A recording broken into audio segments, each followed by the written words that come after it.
ညာတန်းကောင်မှသာပေါ်လာတဲ့ရွာအပိုင်းတစ်မရောက်တဲ့နဲ့လမ်းမြန်မာနိုင်ငံရဲ့တောင်တန်းဒေသတစ်ခုမှာခင်မောင်လင်ဆိုတဲ့လူငယ်တယောက်ရှိတယ်။သူကစာရေးသူတစ်ယောက်ပါ။အထူးသဖြင့်လူတွေမသိသေးတဲ့နေရာတွေပျောက်ဆုံးသွားတဲ့ရွာတွေမူလယဉ်ကျေးမှုတွေကိုတွားလေ့လာပြီးစာရေးရတာကိုအယမ်းနှစ်သက်သူ။ဒီနေ့မှာသူ့ကိုသူ့မိတ်ဆွေတယောက်ကအီးမေးလ်တစ်ဆောင်ပို့လာတယ်။မောင်လင်မင်းစိတ်ဝင်စားမဲ့ထင်လို့ပို့တာ။တောင်ကြတစ်ခုမှာည12နာရီမှသာပေါ်လာတဲ့ရွာတွေရှိတယ်လို့ပြောကြတယ်။အီးမေးလ်ကိုဖတ်ပြီးခင်မောင်လင်ရေးလိုက်တယ်။ဟာဒါလဲလူတွေဖန်တီးထားတဲ့အလွဲပဲထင်မယ်။ဒါပေမဲ့သူ့ရဲ့စိတ်ထဲမှာစူးစမ်းလို့စိတ်ကအားလုံးထက်ပိုကြီးနေတယ်။အဲဒါကြောင့်သူဆုံးဖြတ်လိုက်တယ်။ဒီနေရာကိုတွားပြီးကိုယ်တိုင်ကြည့်မယ်။တပတ်ကြာပြီးနောက်သူတောင်တန်းဒေသကိုရောက်လာတယ်။လမ်းကမလွယ်ဘူး။ကားလည်းမရှိတော့ရဲ့နေရာရောက်တဲ့အခါသူကချီလင်းရဲဆက်သွားရတယ်။ညနေခင်းနီးလာတဲ့အခါတောင်ကြားထဲမှာအိုဟောင်းနေတဲ့လက်ဖီးရည်ဆိုင်လေးတစ်ခုကိုတွေ့လိုက်တယ်။ဆိုင်ထဲမှာအသက်ကြီးတဲ့အဖိုးတယောက်ထိုင်နေတယ်။ခင်မောင်လင်ဝင်ပြီးထိုင်လိုက်တယ်။အဖိုးဒီနားမှာရွာတရွာရှိတယ်လို့ကြားဘူးလား။အဖိုးကခဏတိတ်ပြီးသူ့ကိုစူးစမ်းကြည့်တယ်။မင်းဘယ်ရွာကိုပြောတာလဲ။ည12နာရီမှဒါပေါ်လာတဲ့ရွာ။အဲ့ဒီစကားကိုကြားတာနဲ့အဖိုးရဲ့မျက်နှာကတစ်ချက်ပြောင်းသွားတယ်။လက်ဖီးကွက်ကိုမေးနာထားပြီးတိတ်တိတ်နေတယ်။နောက်တစ်ခဏကြာမှပြောတယ်။အဲ့ဒီနေရာကိုမသွားသင့်ဘူး။ခင်မောင်လင်ပြုံးလိုက်တယ်။ဘာကြောင့်လဲအဖိုး။အဖိုးကတဖြည်းဖြည်းပြောတယ်။သွားတဲ့သူအများစုပြန်မလာဘူး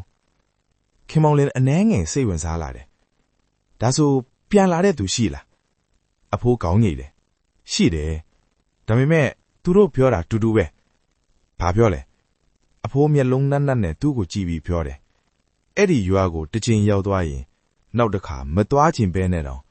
ပြန်ခေါ်သွားခံရတယ်။ဆိုင်ထဲမှာလေတိတ်သွားတယ်။အပြင်မှာလေတိုက်တဲ့အတန်ပဲကြားရတယ်။ခင်မောင်လေးမျက်ခုံးတပ်ပြီးမေးတယ်။အဖိုးအဲ့ဒီရွာဘဲမှာလဲ။အဖိုးခဏစဉ်းစားပြီးနောက်လက်ညှိုးတစ်ချောင်းနဲ့တောင်ကြားဘက်ကိုပြတယ်။တောင်ကြားလမ်းကိုရှောက်သွားည12နာရီမှမီးလင်းလာလိမ့်မယ်။ည17နာရီကြော်ပြီ။ခင်မောင်လင်တောင်ကြားလမ်းကိုရှောက်နေတယ်။လမ်းတစ်လျှောက်မှာဘယ်သူမှမရှိဘူး။တစ်ပင်ဒီကြားကလေတိုက်တန်းပိုးတောင်တောင်တန်းတွေတခါတလေငှက်ညောင်တန်းတွေနာရီကိုကြည့်လိုက်တယ်။7နာရီ58မိနစ်သူရက်လိုက်တယ်။တောင်ကြားအောင်မှာအမှောင်တောက်တောက်ပဲရှိတယ်။ဘာမှမရှိဘူးပဲ။သူ့စိတ်ထဲမှာပြောလိုက်တယ်။ဒါပေမဲ့7နာရီ59မိနစ်တောင်ကြားအောက်မှာအလင်းတစ်စေးလေးပေါ်လာတယ်။သူ့မျက်လုံးဖြူကြီးနဲ့ကြည့်နေတယ်။အလင်းတစ်ခုနှစ်ခုလုံးခုတဖြည်းဖြည်းရွာတရွာလုံးမီးလင်းလာတယ်။အိမ်တွေလမ်းတွေလူတွေမိနစ်တစ်မိနစ်ကျဲရွာတရွာပေါ်လာသလိုဖြစ်သွားတယ်။ခင်မောင်လင်အသက်ရှူတောင်မိသွားတယ်။ဒါအမှန်လား။သူတောင်ကြားအောက်ကိုဆင်းသွားလိုက်တယ်။ရွာထဲရောက်တော့လူတွေလမ်းပေါ်မှာရှောက်နေကြတယ်။ကလေးတွေကစားနေတယ်။လူတစ်ယောက်ကသူ့ကိုကြည့်ပြီးပြုံးလိုက်တယ်။မင်းကဧည့်တယ်လား။ခင်မောင်လင်ခေါင်းညိတ်တယ်။ဟုတ်ပါတယ်။ဒီရွာလူကပြောလိုက်တယ်။ညရွာကိုကြိုးစိုးပါတယ်။သူအိမ်တွေကိုကြည့်နေတယ်။အိမ်တွေက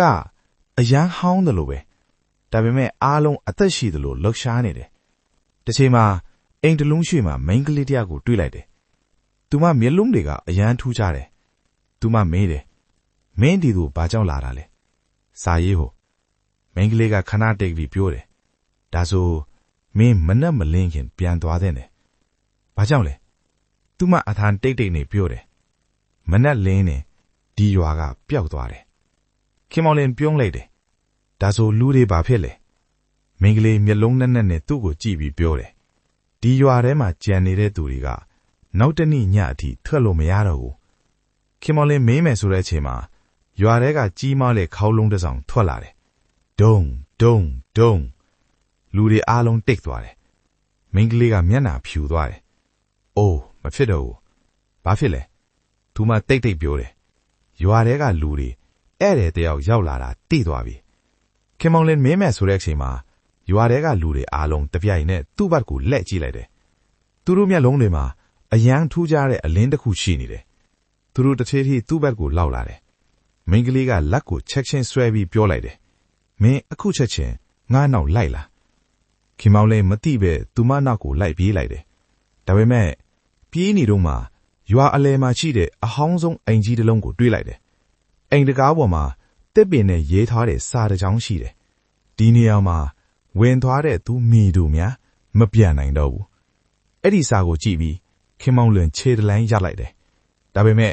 အဲ့ဒီအချိန်မှာအိမ်တကားကတဖြည်းဖြည်းဖွင့်လာတယ်